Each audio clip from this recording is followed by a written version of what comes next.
नमस्कार। आज की वीडियो में आप सबका स्वागत है। आज से हम प्रेमचंद की कहानियों की श्रृंखला शुरू करेंगे। आज की हमारी कहानी है पंच परमेश्वर। तो चलिए शुरू करते हैं। इस मित्रता का जन्म उसी समय हुआ जब दोनों मित्र बालक ही थे। जुम्मन के पूज्य पिता जुमराती उन्हें शिक्षा प्रदान करते थे। अलगू ने गुरुजी की बहुत सेवा की थी। खूब रकाबियां मांझी, खूब प्याले धोए। उनका हुक्का एक क्षण के लिए भी विश्राम न लेने पाता था, क्योंकि प्रत्येक चिलम अलगू को आधे घंटे तक किताबों से अलग कर देती थी। अलगू के पिता पुराने विचारों के मनुष्य थे। उन्हें शिक्षा की अपेक्षा गुरु की सेवा शुश्रूषा पर अधिक विश्वास था। वह कहते थे कि विद्या पढ़ने से नहीं आती, जो कुछ होता है गुरु के आशीर्वाद से। बस गुरु जी की कृपा दृष्टि चाहिए। अतएव यदि अलगू पर जुमराती शेख के आशीर्वाद अथवा सत्संग का कुछ फल न हुआ तो यह मानकर संतोष कर लेगा कि विद्योपार्जन में मैंने यथाशक्ति कोई बात उठा न रखी। विद्या उसके भाग्य में ही ना थी तो कैसे आती। मगर जुमराती शेख स्वयं आशीर्वाद के कायल न थे। उन्हें अपने सोटे पर अधिक भरोसा था और उसी सोटे के प्रताप से आज आसपास के गांव में जुम्मन की पूजा होती थी। उनके लिखे हुए रहनामे या बैनामे पर कचहरी का मुहर्रिर भी कलम न उठा सकता था। हल्के का डाकिया, कांस्टेबल और तहसील का चपरासी सब उनकी कृपा की आकांक्षा रखते थे। अतएव अलगू का मान उसके धन के कारण था, तो जुम्मन शेख अपनी अनमोल विद्या से ही सबके आदरपात्र बने थे। जुम्मन शेख की एक बूढ़ी खाला थी। उसके पास कुछ थोड़ी सी मिल्कियत थी, परंतु उसके निकट संबंधियों में कोई न था। जुम्मन ने लंबे चौड़े वादे करके वह मिल्कियत अपने नाम लिखवा ली थी। जब तक दान पात्र की रजिस्ट्री न हुई थी, तब तक खालाजान का खूब आदर सत्कार किया गया। उन्हें खूब स्वादिष्ट पदार्थ खिलाए गए। हलवे पुलाव की वर्षा सी की गई, पर रजिस्ट्री की मोहर ने इन खातिरदारियों पर भी मानो मोहर लगा दी। जुम्मन की पत्नी करीमन रोटियों के साथ कड़वी बातों के कुछ तेज तीखे सालन भी देने लगी। जुम्मन शेख भी निठुर हो गए। अब बेचारी खालाजान को प्रायः नित्य ही ऐसी बातें सुननी पड़ती थीं। बुढ़िया ना जाने कब तक जिएगी। 2-3 बीघे ऊसर क्या दे दिया, मानो मोल ले लिया है। बघारी दाल के बिना रोटियां नहीं उतरती। जितना रुपया इसके पेट में झोंक चुके, उतने से तो अब तक गांव मोल ले लेते। कुछ दिन खालाजान ने सुना और सहा, पर जब ना सहा गया तब जुम्मन से शिकायत की। जुम्मन ने स्थानीय कर्मचारी गृह स्वामी के प्रबंध में दखल देना उचित न समझा। कुछ दिन तक और यूं ही रोध होकर काम चलता रहा। अंत में एक दिन खाला ने जुम्मन से कहा, बेटा, तुम्हारे साथ मेरा निर्वाह ना होगा। तुम मुझे रुपए दे दिया करो, मैं अपना पका खा लूंगी। जुम्मन ने धृष्टता के साथ उत्तर दिया, रुपए क्या यहाँ फलते हैं? खाला ने नम्रता से कहा, मुझे कुछ रूखा सूखा चाहिए भी कि नहीं? जुम्मन ने गंभीर स्वर में जवाब दिया, तो कोई यह थोड़े ही समझा था कि तुम मौत से लड़कर आई हो। खाला बिगड़ गई। उन्होंने पंचायत करने की धमकी दी। जुम्मन हंसे। जिस तरह कोई शिकारी हिरन को जाल की तरफ आते देखकर मन ही मन हंसता है, वह बोले, हाँ जरूर पंचायत करो, फैसला हो जाए। मुझे भी यह रात दिन ही की खटखट पसंद नहीं।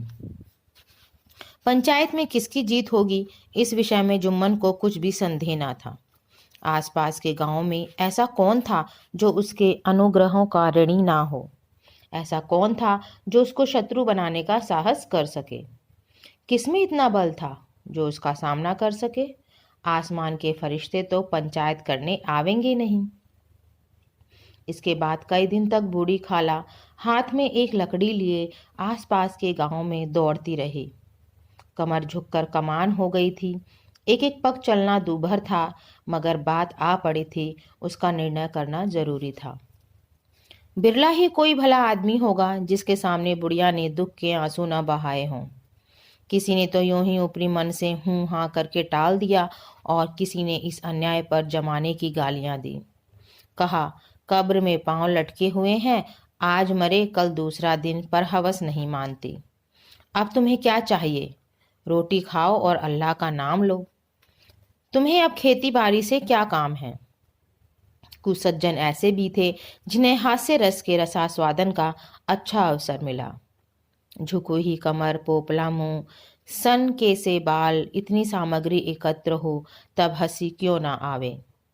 ऐसे न्यायप्रिय, दयालु, दीन वत्सल पुरुष बहुत कम थे जिन्होंने उस अबला के दुखड़े को गौर से सुना और उसको सांत्वना दी। चारों ओर से घूम घाम कर बेचारी अलगू चौधरी के पास आई, लाठी पटक दी और दम लेकर बोली, बेटा तुम भी दम भर के लिए मेरी पंचायत में चले आना। अलगू, मुझे बुलाकर क्या करोगी? कई गांव के आदमी तो आवेंगे ही। खाला, अपनी विपदा तो सबके आगे रो आई, अब आने ना आने का अख्तियार उनको है। अलगू, यूं आने को आ जाऊंगा मगर पंचायत में मुंह न खोलूंगा। खाला, क्यों बेटा? अलगू, अब इसका क्या जवाब दूं? अपनी खुशी, जुम्मन मेरा पुराना मित्र है, उससे बिगाड़ नहीं कर सकता। खाला, बेटा क्या बिगाड़ के डर से ईमान की बात ना कहोगे? हमारे सोई हुए धर्म ज्ञान की सारी संपत्ति लुट जाए तो उसे खबर नहीं होती, परंतु ललकार सुनकर वह सचेत हो जाता है, फिर उसे कोई जीत नहीं सकता। अलगू इस सवाल का कोई उत्तर न दे सका, पर उसके हृदय में ये शब्द गूंज रहे थे, क्या बिगाड़ के डर से ईमान की बात ना कहोगे? संध्या समय एक पेड़ के नीचे पंचायत बैठी। शेख जुम्मन ने पहले से ही फर्श बिछा रखा था। उन्होंने पान, इलायची, हुक्के, तंबाकू आदि का प्रबंध भी किया था। हाँ, वह स्वयं अलबत्ता अलगू चौधरी के साथ जरा दूर पर बैठे हुए थे। जब पंचायत में कोई आ जाता था तब दबे हुए सलाम से उसका स्वागत करते थे। जब सूर्य अस्त हो गया और चिड़ियों की कलरवयुक्त पंचायत पेड़ों पर बैठी, तब यहाँ भी पंचायत शुरू हुई। फर्श की एक एक अंगुल जमीन भर गई, पर अधिकांश दर्शक ही थे। निमंत्रित महाशयों में से केवल वे ही लोग पधारे थे जिन्हें जुम्मन से अपनी कुछ कसर निकालनी थी। एक कोने में आग सुलग रही थी। नाई ताबड़तोड़ चिलम भर रहा था। यह निर्णय करना असंभव था कि सुलगते हुए उपलों से अधिक धुआं निकलता था या चिलम के दमों से।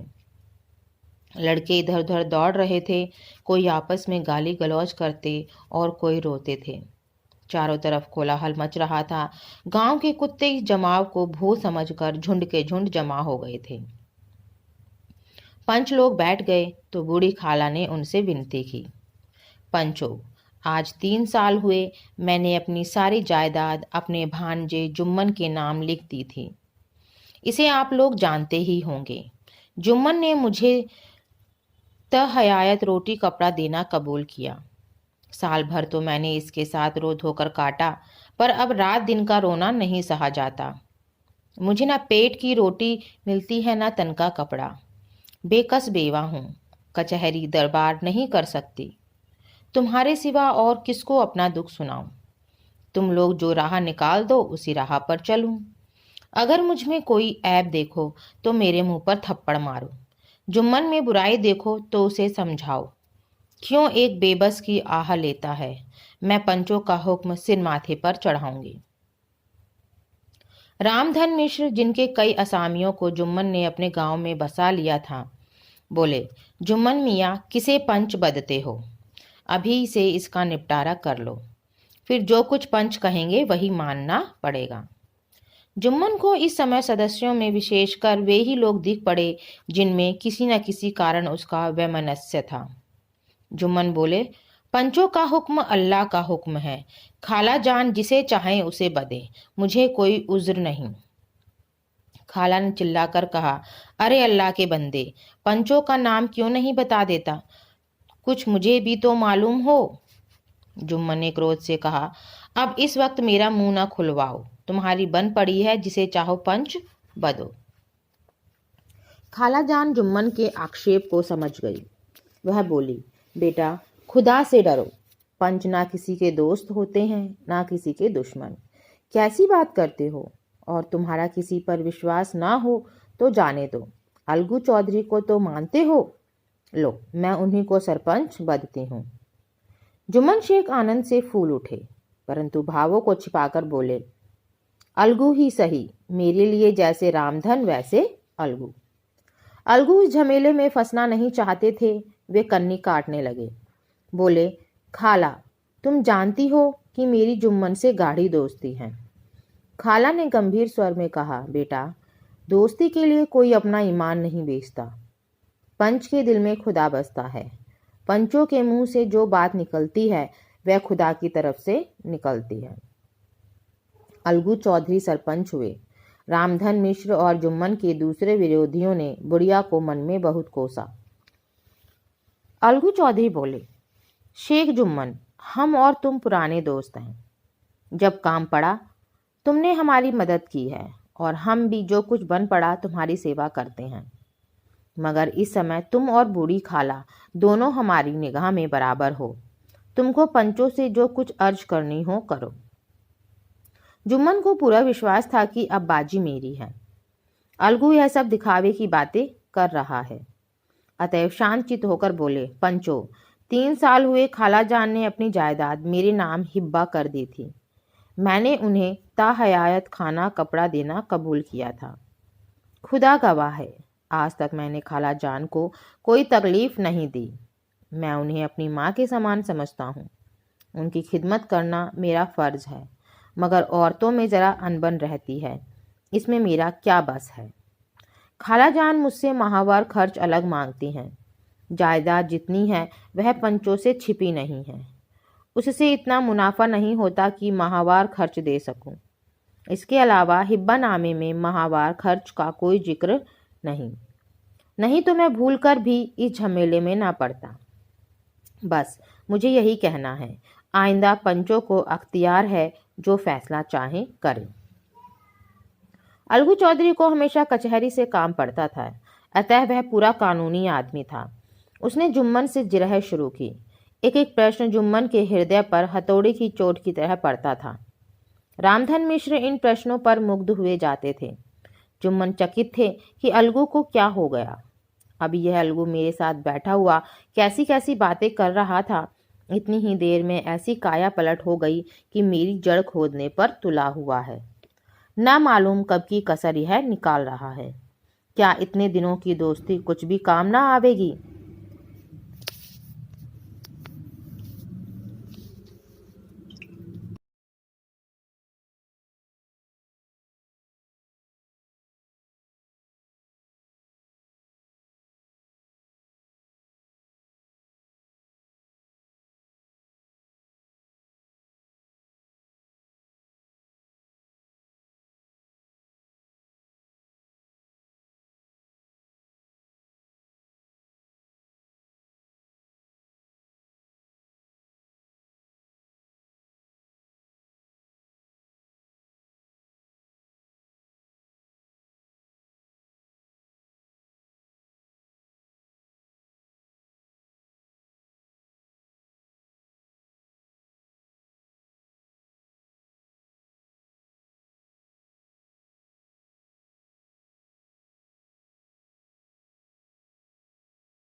जुम्मन शेख तो इसी संकल्प विकल्प में पड़े हुए थे कि इतने में अलगू ने फैसला सुनाया।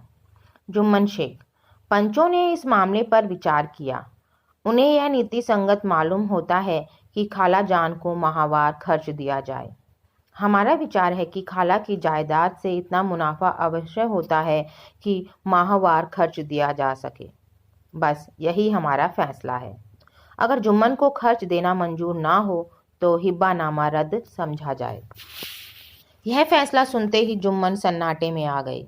जो अपना मित्र हो वह शत्रु का व्यवहार करे और गले पर छुरी फेरे, इस समय के फेर के सिवा और क्या कहें। जिस पर पूरा भरोसा था उसने समय पड़ने पर धोखा दिया। ऐसे ही अवसरों पर झूठे सच्चे मित्रों की परीक्षा की जाती है। यही कलयुग की दोस्ती है। अगर लोग ऐसे कपटी धोखेबाज ना होते तो देश में आपत्तियों का प्रकोप क्यों होता। यह हैजा, प्लेग आदि व्याधियां दुष्कर्मों के ही दंड हैं।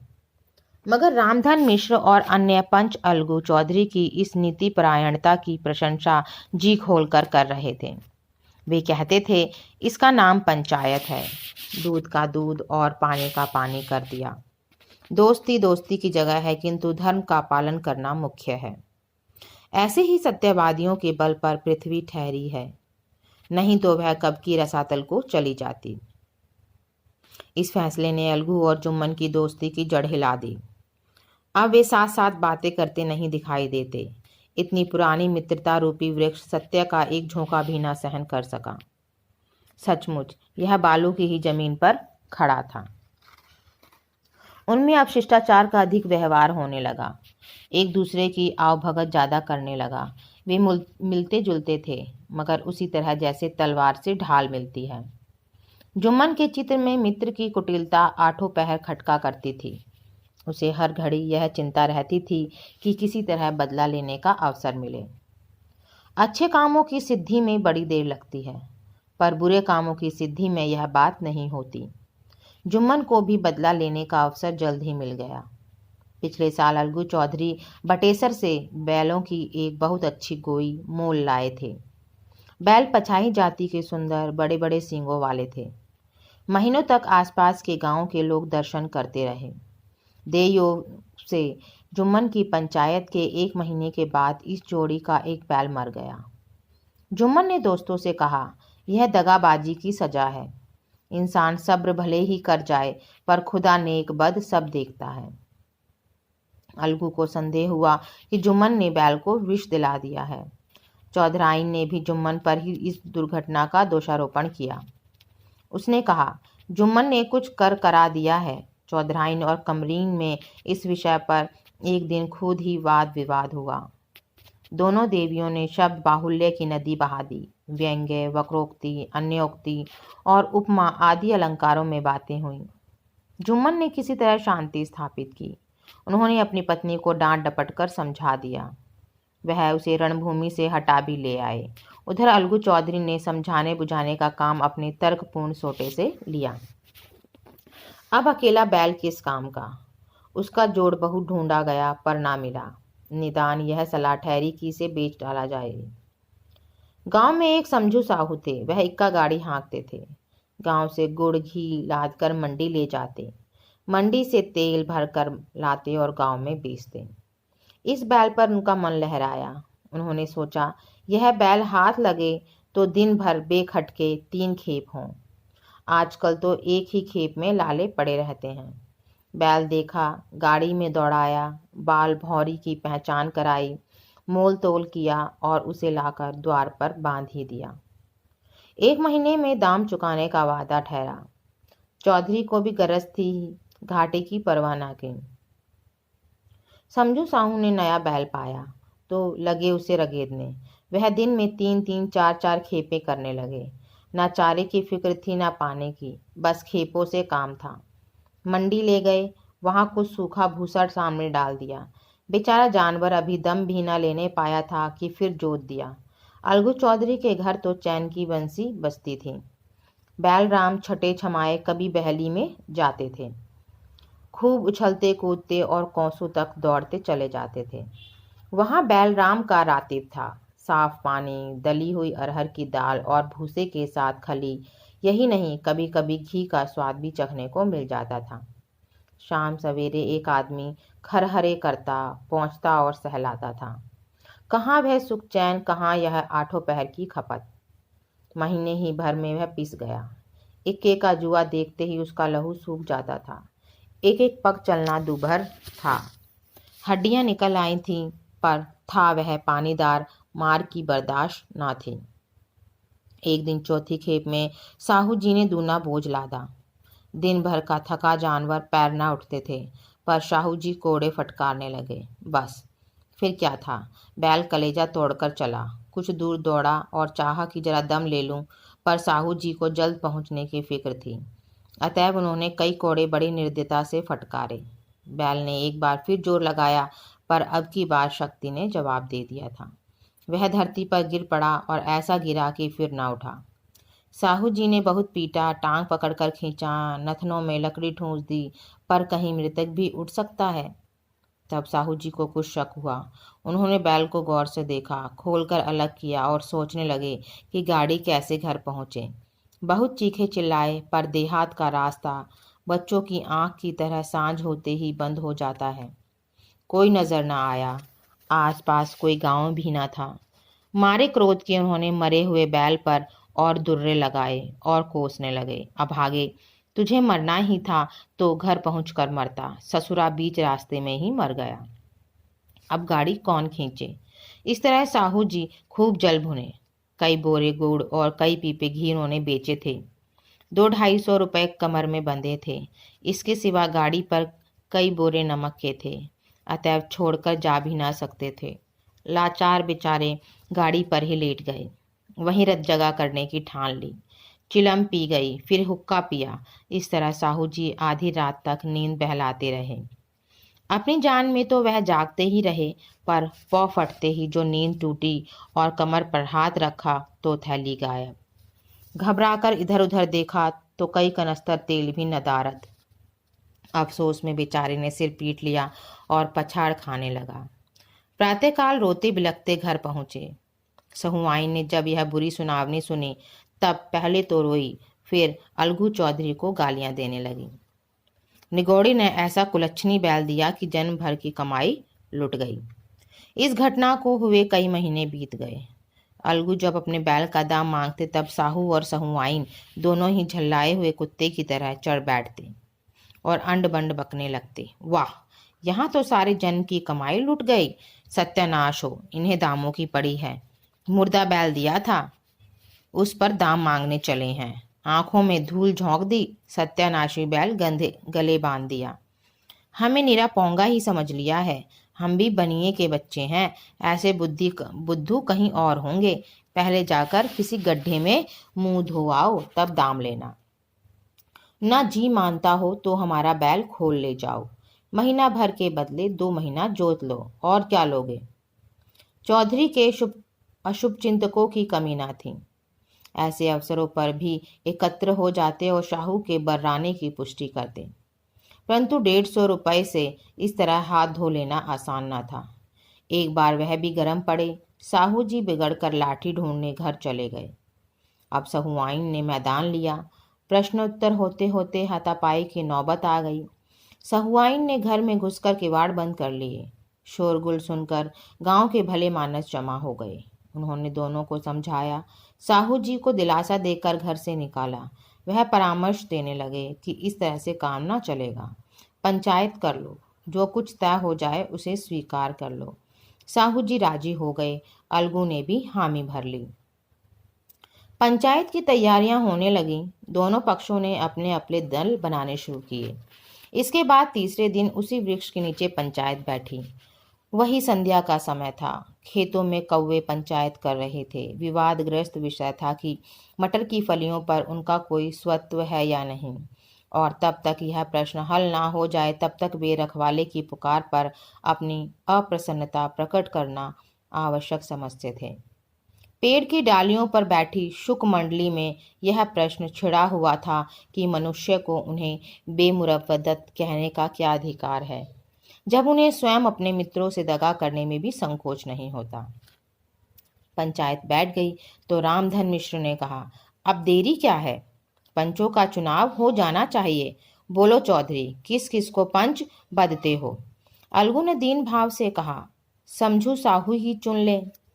समझू खड़े हुए और कड़क कर बोली, मेरी ओर से जुम्मन शेख। जुम्मन का नाम सुनते ही अलगू चौधरी का कलेजा धक धक करने लगा, मानो किसी ने अचानक थप्पड़ मार दिया हो। रामधन अलगू के मित्र थे, वह बात को ताड़ गए। पूछा, क्यों चौधरी, तुम्हें कोई उज्र तो नहीं? चौधरी ने निराश होकर कहा, नहीं, मुझे क्या उज्र होगा। अपने उत्तरदायित्व का ज्ञान बहुधा हमारे संकुचित व्यवहारों का सुधारक होता है। जब हम राह भूलकर भटकने लगते हैं, तब यही ज्ञान हमारा विश्वसनीय पथ प्रदर्शक बन जाता है। पत्र संपादक अपनी शांत कुटी में बैठा हुआ कितनी धृष्टता और स्वतंत्रता के साथ अपनी प्रबल लेखनी से मंत्रिमंडल पर आक्रमण करता है, परंतु ऐसे अवसर आते हैं जब वह स्वयं मंत्रिमंडल में सम्मिलित होता है। मंडल के भवन में पग धरते ही उसकी लेखनी कितनी मर्मज्ञ, कितनी विचारशील, कितनी न्यायपरायण होती है। इसका कारण उत्तरदायित्व का ज्ञान है। नवयुवक युवावस्था में कितना उदंड रहता है, माता पिता उसकी ओर से कितने चिंतित रहते हैं। वे उसे कुल कलंक समझते हैं, परंतु थोड़े ही समय में परिवार का बोझ सिर पर पड़ते ही वह अव्यवस्थित चित्त उन्मत्त युवक कितना धैर्यशील, कैसा शांत चित्त हो जाता है। यह भी उत्तरदायित्व के ज्ञान का फल है।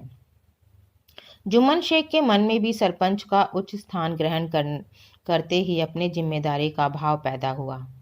उसने सोचा, मैं इस वक्त न्याय और धर्म के सर्वोच्च आसन पर बैठा हूँ। मेरे मुंह से इस समय जो कुछ निकलेगा वह देववाणी के सदृश होगा, और देववाणी में मेरे मनोविकारों का कदापि समावेश न होना चाहिए। मेरा सत्य से जो भर भी टलना उचित नहीं। पंचों ने दोनों पक्षों से सवाल जवाब शुरू कर किए। बहुत देर तक दोनों दल अपने अपने पक्ष का समर्थन करते रहे। इस विषय में तो सब सहमत थे कि समझू को बैल का मूल्य देना चाहिए, परंतु दो महाशय इस कारण रियायत करना चाहते थे कि बैल के मर जाने से समझू को हानि हुई। इसके प्रतिकूल दो सभ्य मूल के अतिरिक्त समझू को दंड भी देना चाहते थे, जिससे फिर किसी को पशुओं के साथ ऐसे निर्दयता करने का साहस न हो। अंत में जुम्मन ने फैसला सुनाया, अलगू चौधरी और समझू साहू, पंचों ने तुम्हारे मामले पर अच्छी तरह विचार किया। समझू को उचित है कि बैल का पूरा दाम दे। जिस वक्त उन्होंने बैल लिया उसे कोई बीमारी न थी। अगर उसी समय दाम दे दिए जाते तो आज समझू उसे फिर लेने का आग्रह न करते। बैल की मृत्यु केवल इस कारण हुई कि उससे बड़ा कठिन परिश्रम लिया गया और उसके दाने चारे का कोई अच्छा प्रबंध न किया गया। रामधन मिश्र बोले, समझू ने बैल को जानबूझकर मारा है, अतएव उसे दंड देना चाहिए। जुम्मन बोले, यह दूसरा सवाल है, हमको इससे कोई मतलब नहीं। झगड़ू साहू ने कहा, समझू के साथ कुछ रियायत होनी चाहिए। जुम्मन बोले, यह अलगू चौधरी की इच्छा पर निर्भर है। यह रियायत करें तो उनकी भलमन से। अलगू चौधरी फूले ना समाये, उठकर खड़े हुए और जोर से बोले, पंच परमेश्वर की जय। इसके साथ ही चारों ओर से प्रतिध्वनि हुई, पंच परमेश्वर की जय। प्रत्येक मनुष्य जुम्मन की नीति को सराहता था। इसे कहते हैं न्याय। यह मनुष्य का काम नहीं, पंच में परमेश्वर वास करते हैं, यह उन्हीं की महिमा है। पंच के सामने खोटे को कौन खरा कह सकता है। थोड़ी देर बाद जुम्मन अलगू के पास आए और उनके गले लिपटकर बोले, भैया, जब से तुमने मेरी पंचायत की तब से मैं तुम्हारा प्राणघातक शत्रु बन गया था, पर आज मुझे ज्ञात हुआ कि पंच के पद पर बैठकर ना किसी का दोस्त होता है, ना कोई किसी का दुश्मन। न्याय के सिवा उसे और कुछ नहीं सूझता। आज मुझे विश्वास हो गया है कि पंच की जबान से खुदा बोलता है। अलगू रोने लगे। इस पानी से दोनों के दिलों का मैल धुल गया। मित्रता की मुरझाई हुई लता फिर हरी हो गई। आप सबको ये कहानी कैसी लगी कमेंट बॉक्स में ज़रूर लिखना। धन्यवाद।